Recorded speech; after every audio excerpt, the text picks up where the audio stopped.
All right, now it's time to get to work with creating modules. And if you're dropping in for just this piece, that's fine. In the last module, we set up our demo code, and we basically have a little demo environment that we've got going on that we can start to play around with some code.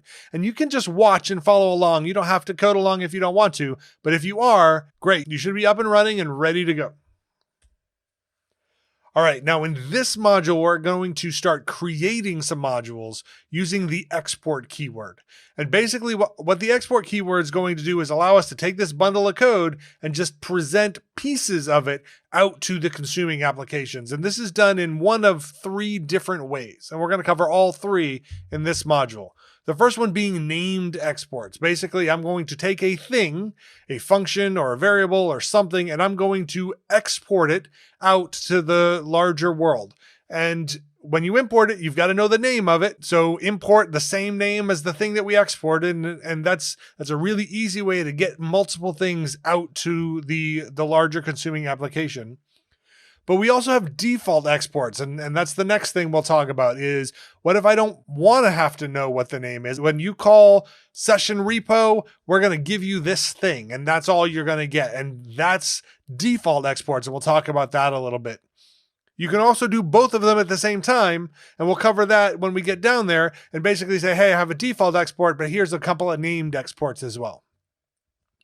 And the last piece is aggregating modules. And basically I'm going to export another module. I'm not going to import it first. I'm just going to directly export it.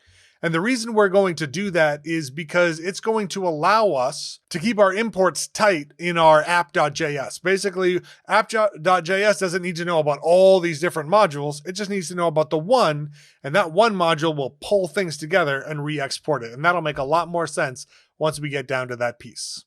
All right, so buckle in, let's go. Let's go talk about named exports.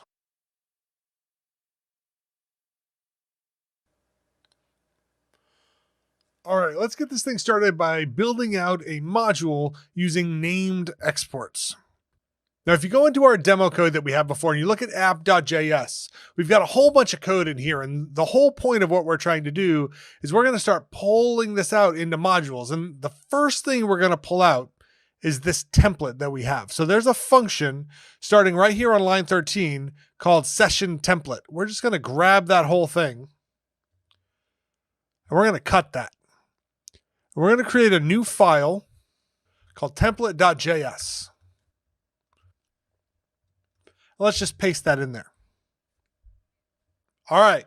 So now we have a chunk of code in a file called template ready to go, except nothing can get to it, right? So the whole point of this is we want to expose some things. And what we're going to do, just so I can work through what all the different styles of named exports are, is we're going to break this up a little bit. We'll clean up this function some.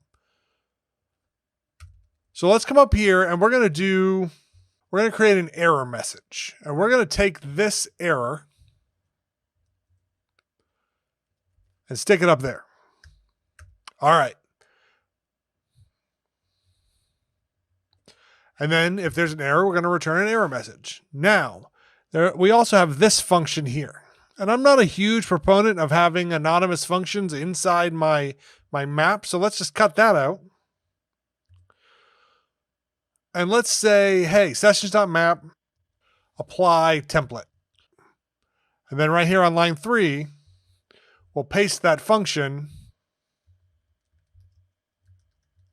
and give it a name of apply template. Clean everything up. Now, I have 3 items in this JavaScript file. I've got my error message, I've got my function apply template, and I've got my session template. And really all I want is for the consuming application to know what session template is. And I don't want it to know about anything else. I just want to know about that. And the way we do that using export is I can come in here. There's a couple different ways, but the first way we're going to talk about is I just say export function session template. Now I'll give you a little sneak peek. We'll talk about this next time in the next module, but this gets exported, session template gets exported, and then I just import it on the other side. I just do import session template. And notice the curly braces there. That's how this is going to be exposed. And actually I can come up, if we just copy this, I can actually just export my error message, and I can export my apply template. I can export everything that I want and just export it all. And that's fine. Then I can just import all those things in a list. That's one way to do it. And that's fine. You can go through and you can look through this JavaScript file and see everything that's being exported. There's another way to go about this. And it's the way that I prefer, which is to bundle all that up. And so we'll come down here at the bottom and we're going to say export. And we're going to make a list. So we're going to say session template. And let's just export session template and error message. That's all we need to export. We don't need to export anything else. We don't need to export this apply template because it's just a private function that only session template uses. So let's save that. Now I have a module called template that's going to work just fine. And the only thing available to anything consuming this module is the error message and the session template. And that's all. All right, let's do one more thing. Let's go back over to app, and we've got this get sessions thing. So let's apply the same premise to that. So if I right click on JS, let's create a new file called Sessionrepository.js. So let's do get sessions. Let's cut that, just that one piece. And so we're going to create a little repository that's going to handle the getting of sessions. And we're going to do the same thing we just did on the other side. So I'm going to come down here. We're going to create a session URL. This is where the sessions come from. We'll just cut that out there. All right, now that we have that, let's use this session URL right here. And then we're going to store the session list. Excellent. So now instead of right here, when everything comes back, instead of just resolving and sending the target response, let's just save that session list. Just like that. All right, now I have the session list that's available. I've got get sessions, which goes out and pulls everything from our sessions.json file. And I've got my URL. Now, I don't want my URL exposed out to the world. I don't want my session list necessarily exposed out to the world, right? I just want my get sessions. And so I can come back down here, same as before, and say export get sessions. And remember, so you'll notice the red underline. Right? That's not how this works, right?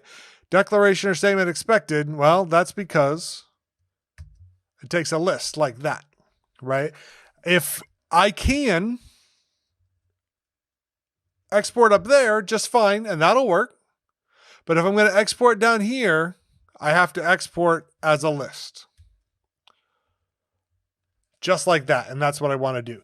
That ultimately is all there is to a named export. Right? So I have created a named thing and then I've exported it. Now I can change the name. I could come in here and say add sessions, and that'll work just fine.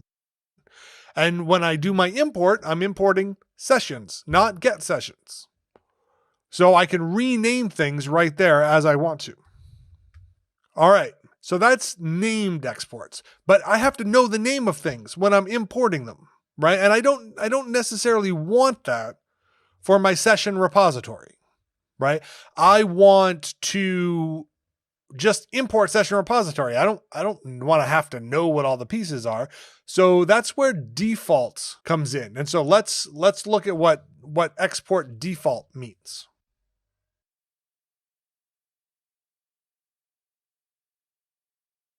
All right, so we've seen named exports, and the struggle with named exports is that you have to know what the names of the things are inside that module before you can use it. And I don't necessarily want to do that. So There we have default exports, and that's what we're going to play with now, is how do I export something and say, this is the default thing that you get when you go. And you may imagine from the name, it involves using the keyword default, and you'd be totally right. So let's look at this for just a second. I'm going to comment this line out, and then I come up here to get sessions. Now with default, I can just do this. Export default, get sessions, right? And what that means is now if I do an import from session repository, I'm going to get this function, and I don't have to know the name of this function. I just get this function. And the same thing works for any part of this. Const session URL export default. Now you can only export one thing as the default. You can't export a bunch of things as default. Wouldn't work. What would you get? So let's go back down here. This is one way to do it. And I would do an import. Notice import sessions, right? That's how that works. And so my other option is if I come down here, if I keep this mentality around it, I can say as default. And now I'm exporting get sessions as default. And same import, it works the same way, but now this is my default thing. Now I can also come in here and I can do my named exports too. I can still export my session URL, but my get sessions is my default. And so that's what we're going to do. And the purpose of default is just to simplify up how you're doing your imports, right? I don't want to have to expose everything out to everybody else. I just want to have you know, hey, just call my module and I'm going to give you this thing and you don't have to worry about what it's called. Just call it whatever you want on the other side. So that's a default export. And when we go over to the import side, we'll put that into practice. All right, the last thing I want to talk about real quick is aggregating modules. So one of the things we want to do is make sure our modules are compact and they're tight, but at the same time, I don't want to have to import a whole bunch of different things. And let's look at what this looks like. If I come back over to app.js, right now we've pulled out our session repository and our template both, and we're going to use session repository right here in get sessions. When we do the imports, that's where that's going to go. But then up here, we're also using session template. And we pulled that out to template.js. And so now I have to import two things. I have to import from session repository and I have to import the template. So what I want to do instead is just import everything from the one thing from session repository. So what we're going to do when we do that is come back over here to session repository. And then I can actually just export my session template right here and then have it all come together. Now template.js does not get added to scope for session repository in any way. Like I can't access that anywhere. It's not an import, but I can just say, hey, also, in addition to exporting get sessions and my session URL, also export session template from this other thing over here. And this allows me to keep what's being imported into app.js very minimalistic and tight. I'm just importing the one thing from that one section, and that's all that I'm importing. Okay, now I've got all my exports. So let's summarize just real quick. And then let's go build some imports. All right, we've started the process of breaking our code down into modules by using the export keyword to go create modules. And it was really quick. It's not a whole lot of content here. It's just knowing what this export keyword is and how we use it. And we started with named exports, and we exported a bunch of stuff from session templates and from our session repository. And we just said, hey, export this thing. And then you have to import it by name. And that's kind of the downside of that. Then we talked about default exports, and default exports basically said export this thing And you don't have to know what it's called. It doesn't matter what it's called, because when I just do an import from, I'm going to get this thing out of it. And lastly, we talked about aggregating modules, basically re-exporting a module immediately. So I'm not importing it to my scope. I'm just re-exporting it externally. And then I can aggregate everything up into just one bundle. All right, so that's export. That's half the job. Now let's go and look at import, and we can pull all this stuff together and make it all work.